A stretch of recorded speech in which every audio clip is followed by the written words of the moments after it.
এই মুহূর্তে আমি মাটির অনেক উপরে বিমানের জানালা দিয়ে তাকিয়ে দেখি মেঘগুলো যেন তুলোর মতো ভেসে আছে।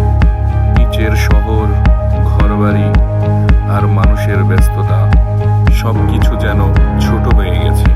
এখান থেকে